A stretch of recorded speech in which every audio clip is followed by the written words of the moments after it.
आजकल हर कपल शादी के बाद में फैमिली कब से स्टार्ट करनी है उसकी एक प्लानिंग रखता है दिमाग में। वैसे ही हमने भी सोचा था कि हम लोग फैमिली प्लान तभी करेंगे जब हम लोग मेंटली भी स्ट्रांग हो जाए और फिनेंशियली भी स्ट्रांग हो जाए और हमारे कुछ गोल्स थे वो अचीव हो जाए।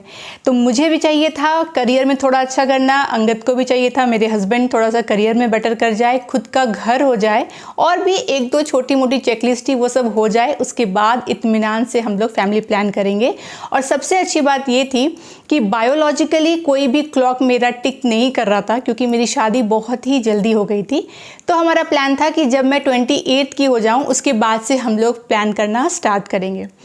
तो इस घर में हम लोग शिफ्ट हो गए 2019 में। उसके बाद था कि एक कार ले लेना है, खुद का घर तो हो ही गया है, कार तो चाहिए ही प्रेगनेंसी में। और एक चीज़ थी कि हमें एक छोटा सा फॉरेन टूर प्लान करना था क्योंकि हमने शादी के बाद कभी भी बाहर घूमने हम लोग इंडिया से बाहर गए नहीं थे।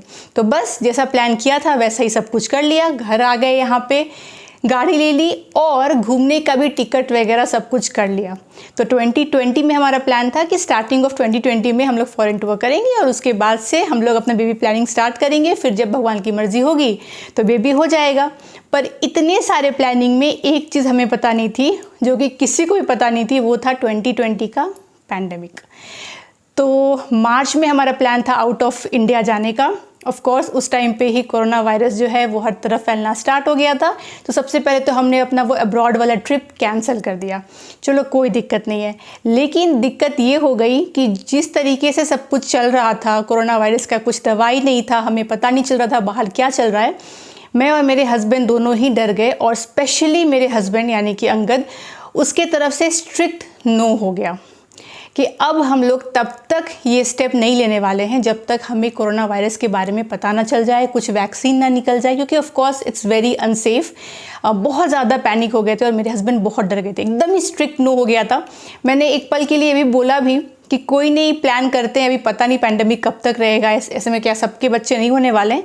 पर ही वॉज लाइक नहीं, सब कुछ मुझे अकेले मैनेज करना है और इस पैंडेमिक पे नहीं करने वाला मैं। तो एकदम ही फुल स्टॉप लगा दिया हमने। तो इस तरीके से 2020 मार्च से कहानी आ जाती है 2020 नवंबर की। नवंबर तक आते आते थोड़ा सा डर जो है कोरोना वायरस का सबके अंदर से कम होने लगा था। लोग अपनी ज़िंदगी जीने लगे थे और हम लोग तो गुजरात भी चले गए थे घूमने के लिए।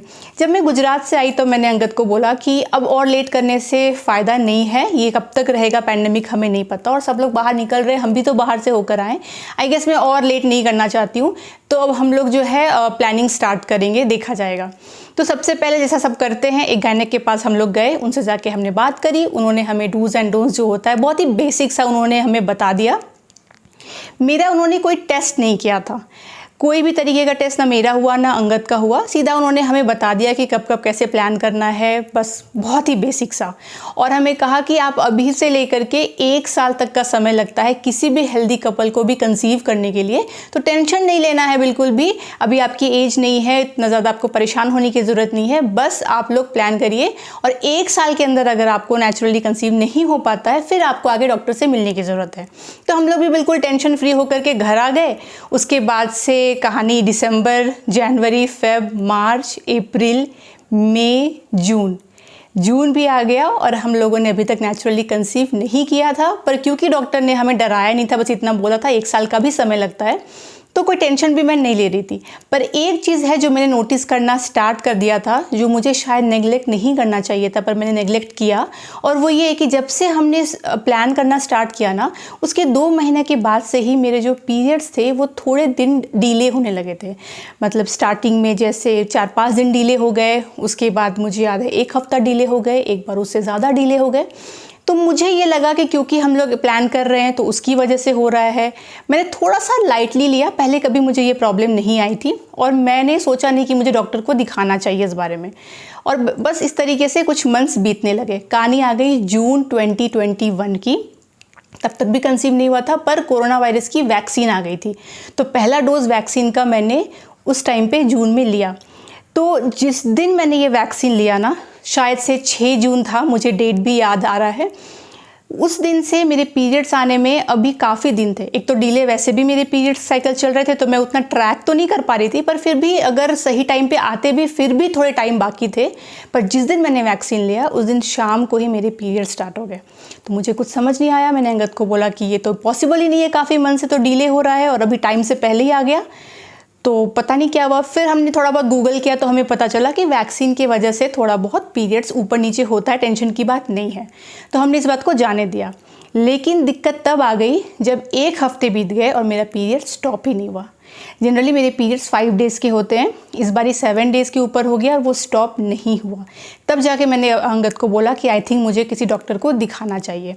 अब ये फेज़ जो है ना, जून के टाइम का मैं बोल रही हूँ, फिर से सेकेंड कोरोना वायरस का वेव थोड़ा सा ऊपर आने लगा था और फिर से बाहर जाने में हमें डर लग रहा था। जबकि हमने वैक्सीन तो ले ली थी, पर फिर भी अभी थोड़ा सा डर का माहौल फिर से बनना स्टार्ट हो गया था।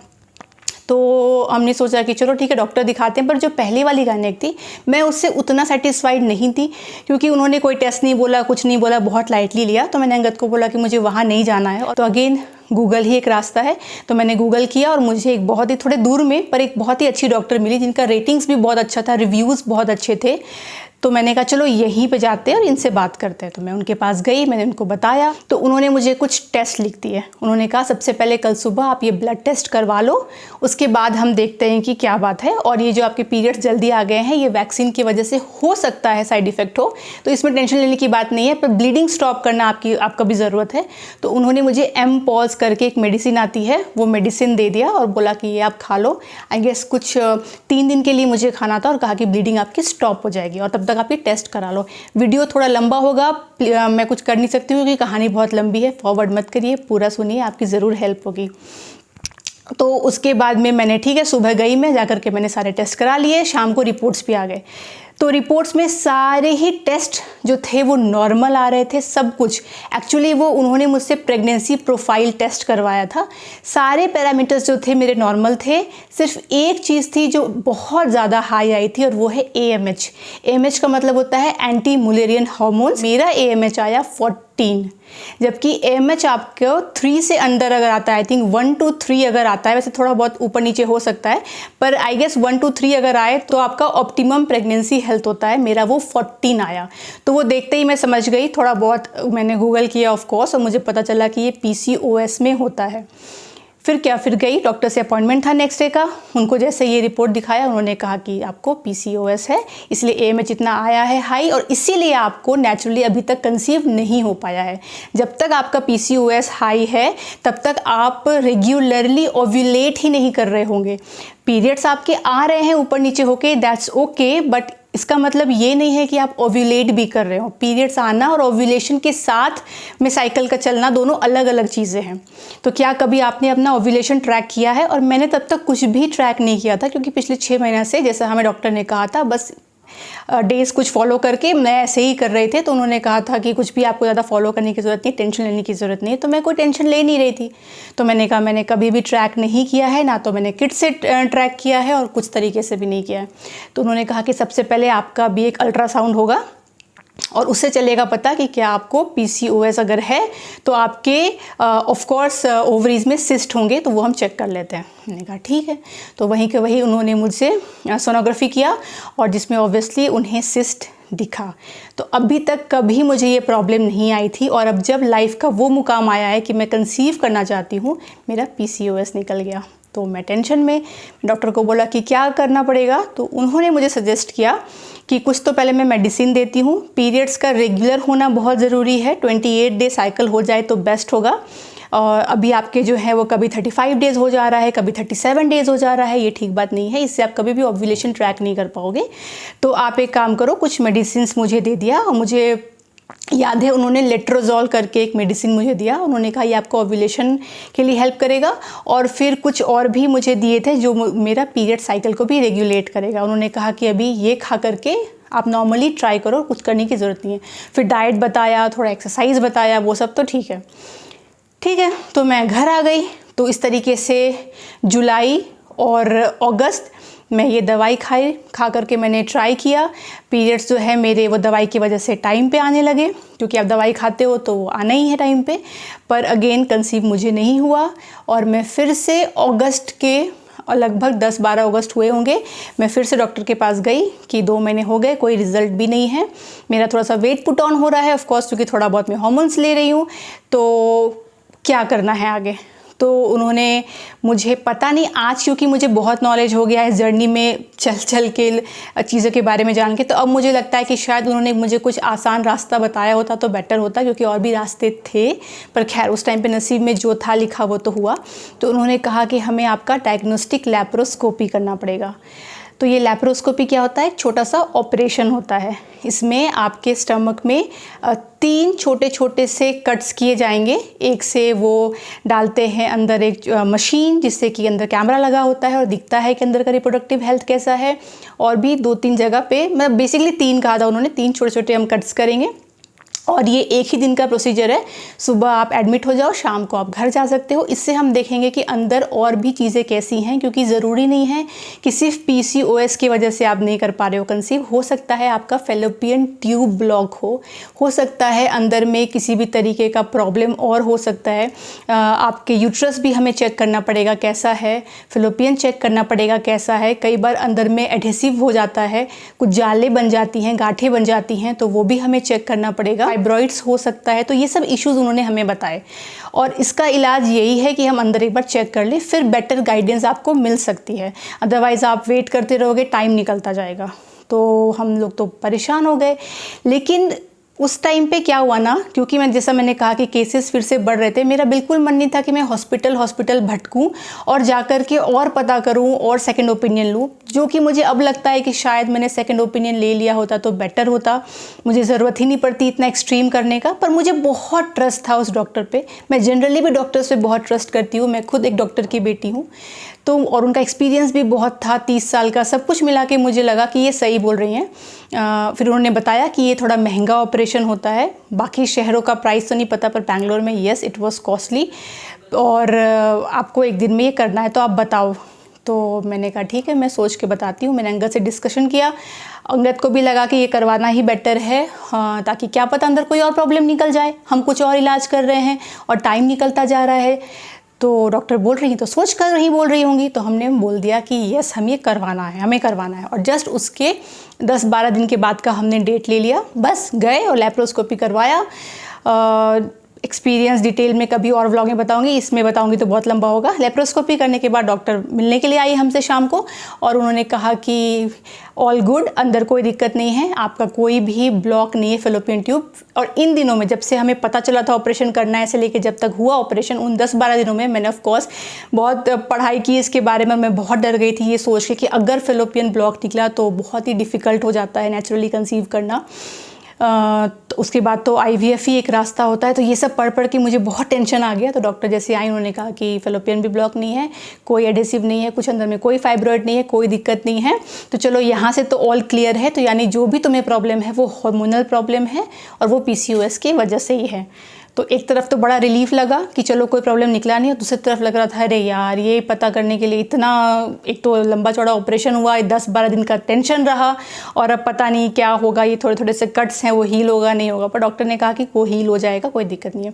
पर बाय गॉड्स ग्रेस कोई दिक्कत नहीं आई। नेक्स्ट डे से ही मैं चलने फिरने लगी, मुझे कुछ भी तकलीफ नहीं आई, डॉक्टर वो हील भी आराम से हो गया। तो चलो ये क्लियर हो गया कि हमारा अंदर कोई प्रॉब्लम वैसा नहीं है, जो है वो हार्मोनल है। फिर डॉक्टर ने कहा कि अभी क्योंकि आपका ये हमने किया है तो हो सकता है पीरियड आने में वैसे लेट हो आपको थोड़ा सा, तो अगेन जो दवाई दिया था वो खा करके ही आपको पीरियड्स आएगा। तो मैंने फिर से वो दवाई खाई। फिर जो मैंने दवाई खा के मुझे पीरियड्स आया, उसमें अगेन मेरा फ्लो बंद नहीं हो रहा था। फिर से 7-8 दिन हो गए, मेरा फ्लो ही बंद नहीं हो रहा था। फिर हम लोग टेंशन में आए, सितंबर की बात है, गए डॉक्टर के पास में, उनको बताया कि ऐसा ऐसा है, मेरा बंद नहीं हो रहा है। उन्होंने फिर से बोला कि मैं पहले तो तुमको एम्पॉस देती हूँ, दवाई खाओ, बंद करो, उसके बाद में कुछ दवाइयाँ चेंज करती हूँ। पता नहीं, पर इस बार ना मैं थोड़ा इरिटेट हो गई, मुझे अच्छा नहीं लग रहा था। मुझे लग रहा था कि क्यों हो रहा है बार बार ही। एक बार उस टाइम पे पीरियड्स बंद नहीं हो रहे थे, चलो ठीक है माना कुछ हो गया। पिछले 2 महीनों से मैं दवाइयाँ ले रही हूँ, फिर क्यों मेरा बॉडी ऐसे रिस्पॉन्ड कर रहा है जब सब कुछ अंदर ठीक है। तो ये एम्पॉस, ये मतलब दवाई खा खा के पीरियड को स्टॉप करना, ये भी तो गलत है ना। ये भी तो एक हार्मोन पिल की तरह ही आप ले रहे हो, और फिर पीरियड लाने के लिए दवाई खा रहे हो। तो मेरा नेचुरल साइकिल क्यों नहीं आ रहा है जो इतने सालों से मुझे हो रहा है। मुझे कभी ये दिक्कत नहीं आई, ऐसा तो क्या हो गया है मेरे साथ। तो मैं घर आई और मैंने अंगद को बोला, पहले तो खा लिया ऑफ कोर्स वो दवाई 3 दिनों की, क्योंकि स्टॉप तो करना है, पर मैंने अंगद को बोला मैं ना अब इनका और दवाई नहीं खाना चाहती हूँ, मुझे और हार्मोन्स इंजेक्ट नहीं करना है अपने अंदर, समथिंग इज़ सीरियसली रॉन्ग और ये ठीक नहीं हो पा रहा है इतने टाइम से, तो मुझे ना इनका ट्रीटमेंट में नहीं पड़ना है।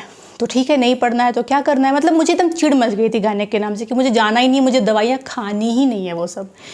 तो ठीक है, तो क्या किया जाए, तो मैंने सोचा कि मैं एक काम करती हूँ, अब ना मैं पहले तो होम्योपैथी में जाती हूँ, मुझे होम्योपैथी में विश्वास है। ठीक है, मैंने अपने डॉक्टर को फ़ोन किया, होम्योपैथी डॉक्टर को जिससे मैं ट्रीटमेंट लेती आ रही हूँ। मैंने पहले एक्ने का लिया है, हेयर फॉल का लिया है, अंगद का एसिडिटी का लिया है, और मैंने उनको सब कुछ बताया। उन्होंने मुझे बोला देखो होम्योपैथी में दवाइयाँ तो है, PCOS के लिए भी हैं, कंसीव करने के लिए भी हैं, पर टू बी वेरी फ्रैंक मैं किसी भी इनफर्टिलिटी पेशेंट को अभी तक मैंने ट्रीट नहीं किया है, तो मैं अगर तुम्हें दवाइयाँ देता रहूँगा उसका रिजल्ट आने में एक तो टाइम लग सकता है, दूसरा मैं तुम्हारा अल्ट्रासाउंड नहीं कर सकता हूँ, और इस केस में तुम्हें ये देखना बहुत ज़रूरी है कि फॉलिकल्स ग्रो हो रहे हैं कि नहीं, रप्चर हो रहे हैं कि नहीं, और ये सिर्फ एक गायनेक के साथ में हो सकता है।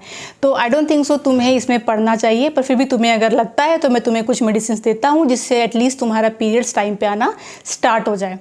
फिर मुझे लगा कि अगर मैं दवाइयाँ ले भी लूँ और फिर खाती रहूँ 6 महीना, कोई रिजल्ट ना आए, जब डॉक्टर सामने से बोल रहा है that he is not confident, तो मैं क्या करूं। एंड ही ऑल्सो सेड कि और भी डॉक्टर्स हैं होम्योपैथी के जो फर्टिलिटी एक्सपर्ट भी होते हैं, तो तुम उनसे कांटेक्ट करो, पर मेरे पास कोई रेफरेंस ही नहीं था। तो फिर गूगल करके रिव्यूज़ ले करके कहीं नई जगह जाके मुझे क्या मिलेगा। अभी भी जिस डॉक्टर को मैंने दिखाया, जिनके कहने पे मैंने इतनी दवाइयाँ खाई, इनफैक्ट ये ऑपरेशन भी कराया, वो भी तो बहुत अच्छी डॉक्टर हैं, रिव्यूज़ अच्छे हैं, पर रिजल्ट तो नहीं मिल रहा है। तो मैंने कहा एक काम करते, ब्रेक, मुझे कोई ट्रीटमेंट नहीं लेना है, ये पूरा कुछ महीने मैं लेट इट बी, मेरे बॉडी को नॉर्मल साइकिल में आने देती हूँ, कुछ घरेलू उपाय करती हूँ, एक्सरसाइज करती हूँ, देखती हूँ कि कोई मेडिसिन नहीं खाना। उसके बाद हमने यही फॉलो किया। तो इस तरीके से मेरा पूरा बीत गया, अक्टूबर भी गया, नवंबर भी गया, दिसंबर भी गया।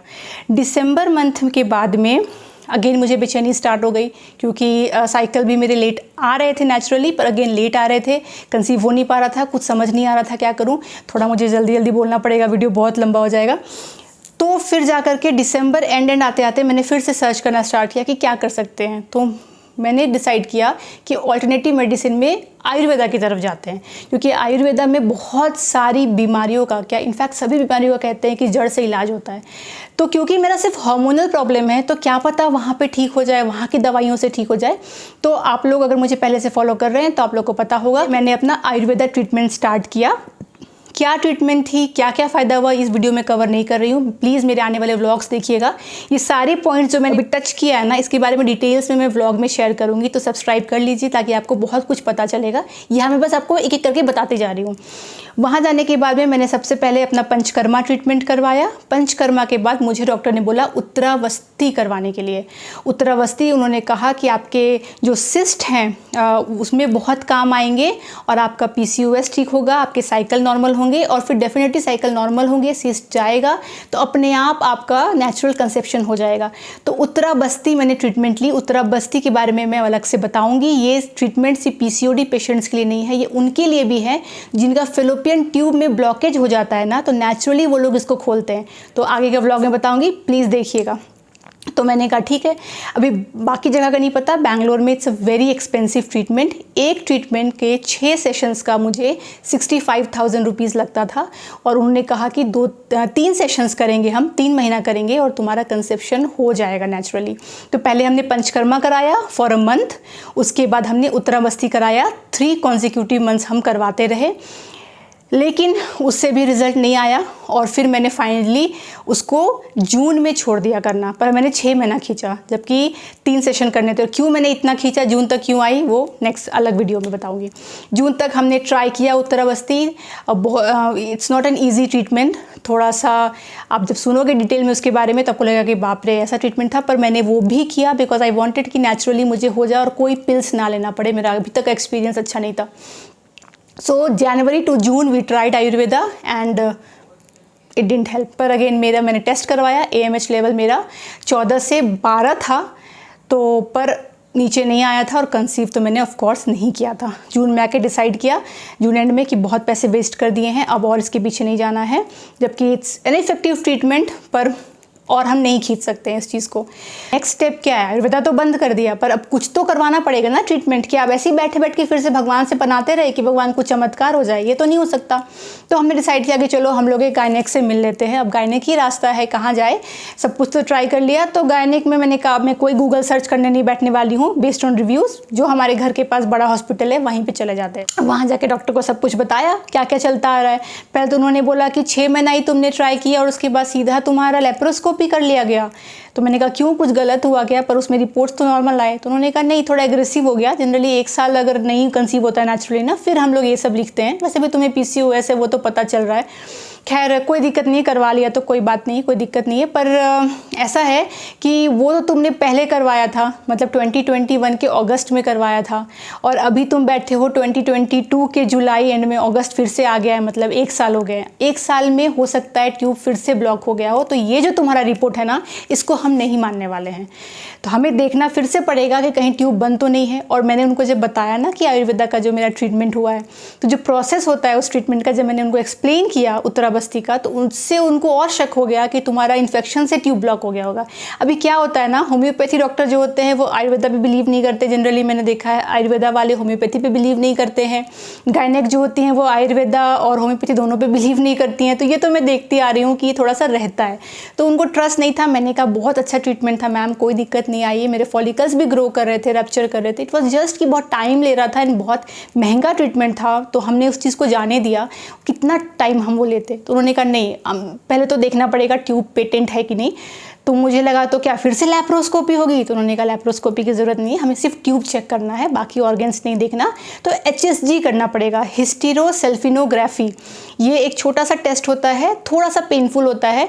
तो या तो आप जनरल एनेस्थीसिया में करवा लो या नॉर्मली करवा लो। उसमें हम एक कैथेड्रल डालते हैं वेजाइना के थ्रू, फिर हम उसमें डालते हैं इंक, और वो इंक जब पास करता है फेलोपियन ट्यूब से तो एक एक्सरे निकलता है, उससे चलता है पता कि आपका ट्यूब पेटेंट है या ब्लॉक है। तो यही चीज़ मैं आयुर्वेदा में एक्चुअली उत्तराबस्ती में करवाती आ रही थी। The only difference between Ayurveda का ये उत्तराबस्ती एंड HSG इज़ कि आयुर्वेदा वाले में इस इंक के बदले एक्चुअली वो लोग ऑयल पास करते हैं, घी पास करते हैं, और ये लोग यहाँ पे वो डाई मेनली पास करने वाले थे, इंक टाइप का।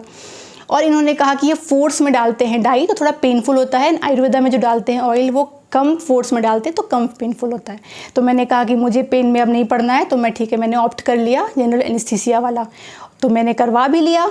उसका रिपोर्ट भी 2 दिन के बाद आया टेस्ट के, और उसमें मेरे ट्यूब्स पेटेंट आए। हाँ, थैंकफुली 1 साल में कुछ भी नहीं गड़बड़ हुआ था और मेरे ट्यूब्स खुले आए। तो डॉक्टर को लगा कि चलो ठीक है, कोई दिक्कत नहीं है। तो व्हाट नेक्स्ट, अब तो ट्यूब खुले ही हैं फिर से। तो उन्होंने कहा कि हम आपको देते हैं दवाई। उन्होंने मुझे फिर से ओव्यूलेट करने के लिए लेट्रिजोल लिख दिया, और उन्होंने कहा कि ये दवाई खानी है और उसके बाद से हम आगे मॉनिटर करते हैं, एंड पीरियड्स का भी दवाई लिख दिया। तो सेम प्रोसेस उन्होंने भी और 1-2 दवाई और ऐड कर दी। वो 1-2 दवाई लेकर के फिर से मैंने ट्राई किया 2 महीने के लिए, नो रिज़ल्ट। तो इस बारी उन्होंने मुझे बोला कि तुम एक काम करो, पहले 2 महीना ऐसे ही ट्राई करो, 2 महीना के बाद अगर फिर भी रिज़ल्ट नहीं आता है तो फिर हम लोग तुम्हारा फॉलिकुलर स्टडी करेंगे। ये फॉलिकुलर स्टडी मैंने ऑलरेडी आयुर्वेदा में करवाई हुई थी, तो मुझे पता था कि फॉलिकुलर स्टडी क्या होता है। तो मैंने कहा ठीक है पहले, पर वो थोड़ा सा ना डिफ़िकल्ट होता है ब्रेन के लिए, मतलब आप ना इरिटेट हो जाते हो, आप परेशान हो जाते हो, आपको बार बार जाना पड़ता है हॉस्पिटल, ऑल्टरनेट डेज आपको फॉलिकल्स चेक करने पड़ते हैं अपने, तो वो थोड़ा सा टायरसम हो जाता है, मेंटली एग्जॉस्टिंग। तो उन्होंने कहा 2 महीना तो मत करो ये सब टेंशन। और HSG के बाद उन्होंने कहा ना कि जल्दी भी कंसीव होता है क्योंकि ट्यूब्स पूरे खुल जाते हैं सब कुछ, तो 2 महीना तो तुम ऐसे ही ट्राई करो, ये दवाई लेकर के फिर सोचते हैं। तो इस तरीके से मेरा 2 महीना भी निकल गया। पर उसी बीच में ना हम लोगों ने काफ़ी सारी ट्रिप्स भी ले लिए, मुझे याद है, क्योंकि सिर्फ दवाई खानी थी, डॉक्टर के पास जाना नहीं था। तो हमने डिसाइड किया कि हम लोग थोड़ा सा अब रिलैक्स करेंगे, थोड़ा सा घूमेंगे फिरेंगे। 6 महीने से घर में बंद थे, तो हम लोग, आप देखोगे पिछले साल का व्लॉग, तो हम लोग चले गए बनारस, हम लोग चले गए कुर्ग, हम लोग गए, मेरे ससुराल भी गए गुजरात, और हम दुबई भी गए। तो हम लोग इतनी जगह घूम फिर के मेंटली थोड़ा सा रिलैक्स भी किया कि इतने समय से इसी चीज़ में लगे हुए हैं। और जब हम लोग आयुर्वेदा ट्रीटमेंट ले रहे थे उसी टाइम पे मैंने एक एस्ट्रोलॉजर से भी कांटेक्ट किया, जो मैंने ये रिंग्स पहना है ये सब, पर ये मैं इसमें इंक्लूड नहीं कर रही हूँ, मैं अलग से व्लॉग में बताऊँगी, वरना ये वीडियो बहुत कॉम्प्लिकेटेड हो जाएगा। तो मैंने ऑफकोर्स इसका भी हेल्प लिया एस्ट्रोलॉजी का, because I believe in that. खैर ये जाने देते हैं टॉपिक को।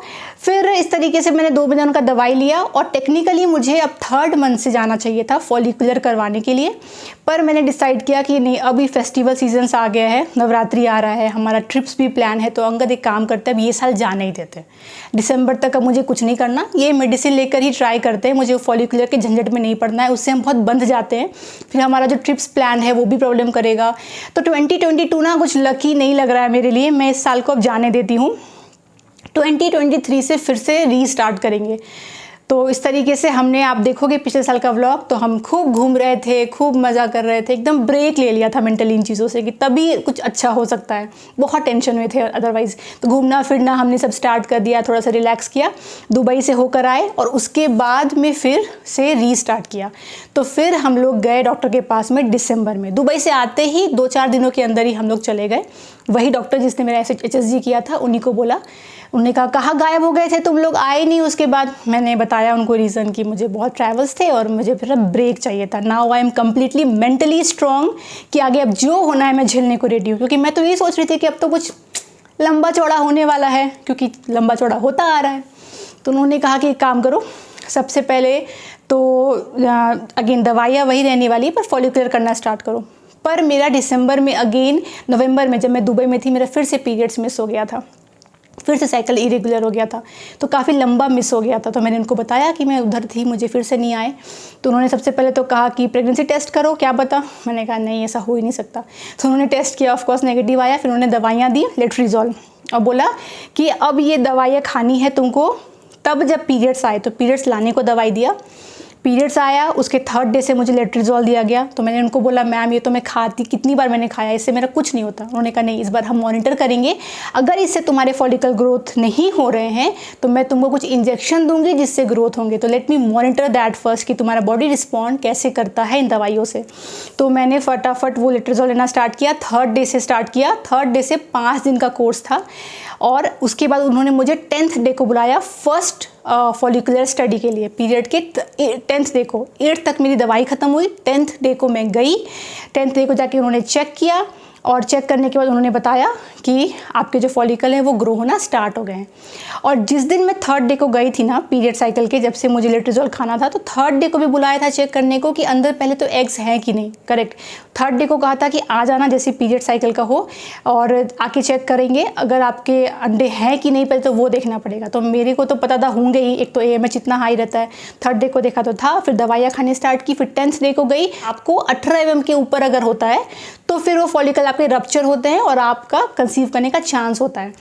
तो मुझे याद है कि लास्ट फिर जब मैं गई उनके पास, उस दिन मेरा 19.5 mm का फॉलिकल था, अभी तक रप्चर नहीं हुआ था। और मुझे अच्छे से याद है मेरा पीरियड का वो 17th डे था, ठीक है। 14th तक रप्चर हो जाने चाहिए लोगों के, जनरली 15-14, मेरा 17th डे था, रप्चर नहीं हुआ था। तो मैंने डॉक्टर को बोला कि मैंने आयुर्वेदा में भी करवाया हुआ है ये चीज़ें, सब देखा है फॉलिकुलर, मेरा तो 21-22 डेज़ को होता है। तो उन्होंने कहा नहीं, that is not good, at least 20 दिन से पहले हो जाएगा तो ठीक होगा, उतना लेट होगा तो कंसीव नहीं होगा। तो एक काम करो, आज तुम्हारा 19.5 mm है, it's a good follicle size, पर अब वो कब रप्चर होगा मुझे नहीं पता। तो मैं तुम्हें रप्चर करने के लिए एक ट्रिगर शॉट देने वाली हूँ, एक इंजेक्शन देने वाली हूँ। वो इंजेक्शन लेने से 36 आवर्स के अंदर में 100% श्योर है कि ये फॉलिकल रप्चर हो जाएगा। तो मैं तुमको आज शॉट दूंगी, तो तुम आज से लेकर के आने वाले 5 दिन तक में you guys can be in relation, conceiving chance बहुत हाई होगा। तो ये फर्स्ट बार ऐसा हो रहा था कि रप्चर करने के लिए मुझे इंजेक्शन दिया गया। तो पेट में एक इंजेक्शन पड़ा उसी टाइम पे और उन्होंने कहा कोई दिक्कत नहीं है, अब आप घर जाइए, 5 दिन ट्राई करिए। 5 दिन के बाद उन्होंने मुझे प्रोजेस्टेरॉन के टैबलेट्स दिए जो आपको वेजाइना के थ्रू इंसर्ट करना रहता है। उन्होंने कहा कि 5th डे तक मत करना, 6th डे से ये रात को एक डालना स्टार्ट करना। साथ में उन्होंने मुझे कुछ मेडिसिन दी खाने के लिए, और ऑफकोर्स फॉलिक एसिड तो मैं खाती आ रही थी। तो हमने वैसा ही किया, इंजेक्शन लिया, ट्राई किया 5 डेज़। 6th डे से मैंने वो मेडिसिन लेना स्टार्ट किया प्रोजेस्टेरॉन का, बाकी दवाइयाँ भी खा रही थी मैं। और उसके बाद मुझे लगा नहीं था, पर उसी साइकिल ही हमें गुड न्यूज़ आ गया।